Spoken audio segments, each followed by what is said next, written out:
وہ ہر قسم کے میزائل لے کے اور تیار ہمیں بیٹھا آپ ہوا کو ہے. یاد ہوگا بریگیڈیئر صاحب، ڈونلڈ ٹرمپ جو ہیں وہ نارتھ کوریا کے وہ جو صدر ہیں یا ان سے ان کی ملاقات بھی ہوئی اگر آپ کو یاد ہو تو، جہاں سے سب سے بڑی تھریٹ تصور کیا جاتا تھا. اب یہ معاملہ ہے یقیناً کہ پاکستان کے اوپر سینکشنز لگانے کی کوشش کی جا رہی ہے. اب تقریباً 1 مہینہ، جی آج کے بعد 1 مہینہ رہ گیا ہے جبکہ ڈونلڈ ٹرمپ صاحب باقاعدہ براجمان ہو جائیں گے. اب آپ کو کیا لگتا ہے کہ کیا یہ ہمیں بس مطلب گزارا کر لینا چاہیے؟ اور اس سے پہلے اگر میں چاہوں تو دیکھیں، پاکستان کے اور یو ایس کے ڈپلومیٹک ٹائز ہیں. انہوں نے کہا ہے کہ جی other than these things, Pakistan کے جو ڈپلومیٹک ٹائز ہیں وہ روٹین میں اور نارمل رہیں گے. اب ایٹ دا سیم ٹائم ہمارا پینٹاگون، ہماری جو ملٹری اسٹیبلشمنٹ ہے، ان کا بھی ایک اچھا لیزوں ہے، اور پہلے تو بہت زیادہ رہا لیکن ابھی بھی یقیناً بہت اچھا لائزوں ہے ایک دوسرے کے ساتھ. پہلے وار آن ٹیرر کے حوالے سے تھا اور اب یقیناً دیگر معاملات سے کے حوالے سے ہے.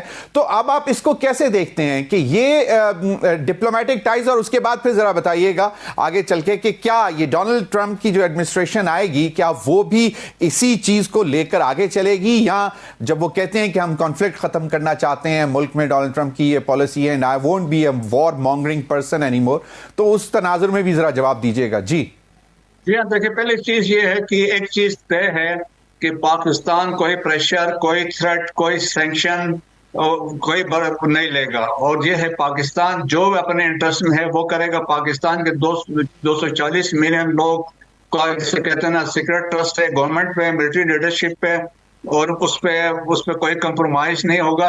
اور دیکھیں ہم چاہیں گے امریکہ کے ساتھ امریکہ اس ڈیسیژن کو ریویو کرے. ایک تو یہ چیز ہے. سیکنڈ یہ ہے کہ کریڈیبل ایویڈنس دے دے کہ یہ کمپنی اس طرح انوالو ہے. میرے ڈاؤٹس کے بیسس پہ، سسپیشن کے بیسس پہ آپ ایسا ڈیسیجن لے نہیں سکتے ہیں. اور اس کے علاوہ دیکھیں، we would like to have dialogue with United States, کیونکہ ہمارے لیے امپورٹنٹ یونائٹڈ اسٹیٹس ہے ہمارے، کیونکہ امپورٹس کے لیے ایک بڑا امپورٹنٹ ملک ہے. لیکن ابھی آپ ڈبل سٹینڈرڈ سے ایک اور چیز میں ہائی لائٹ کرنا چاہتا ہوں. دیکھیں انڈیا کے پاس جو میزائل ہے اگنی 5 جس کا رینج ہے 10,000 کلومیٹرز، ہمارا پاس شاہین میزائل ہے جس کا زیادہ رینج ہے 2,750. سو پاکستان اگر کوئی ڈیولپ کرتا ہے میزائل 5,000 کلومیٹرز کا تو پاکستان کا حق بنتا ہے. پاکستان کے لیے خطرے ہیں. پاکستان انڈیا کے ساتھ دیکھیں اتنے جنگیں ہوئی ہیں. ویسٹ سے ہمیں خطرہ ہے، افغانستان سے مسائل ہمارے لیے ہے، ریجن میں مسائل ہے، ایک وہ ہے. سو ہم یہ توقع کرتے ہیں کہ ٹرمپ ایڈمنسٹریشن کے آنے کے بعد، کیونکہ اس ریجن میں ابھی ان کی پرائرٹیز ابھی کم ہو گئی ہیں افغانستان میں، تو میرا خیال میں اس میں وہ 100 دفعہ سوچیں گے، کیونکہ القاعدہ اور اسلامک اسٹیٹ جس طرح مضبوط ہو رہے ہیں افغانستان میں، وہ تو عالمی امن کے لیے بھی خطرہ ہے. تو میرے خیال میں بیٹر سینس ٹو پریویل. بالکل یہ تو ہے، لیکن اس کے ساتھ ساتھ یہ جو ہے اب وہ اس میں جو بیسکلی جب لگائی گئی تو میں آپ کو ذرا پڑھ کے سناتا ہوں.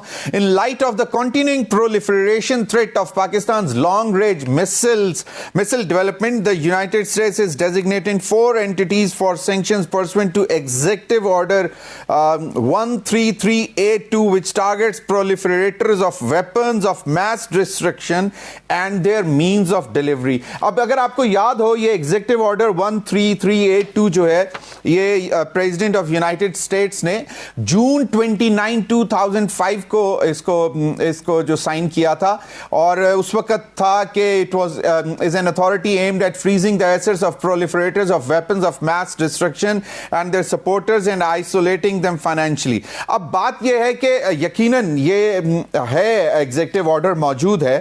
اب آپ نے بھی کہا کہ ہم چاہیں گے کہ ٹرمپ ایڈمنسٹریشن ریویو کرے، لیکن ابھی ایز وی اسپیک اس کا کتنا ہمیں نقصان ہو سکتا ہے کہ یہ جو امریکہ کا جس کو ہم مس ایڈونچر کہہ رہے ہیں؟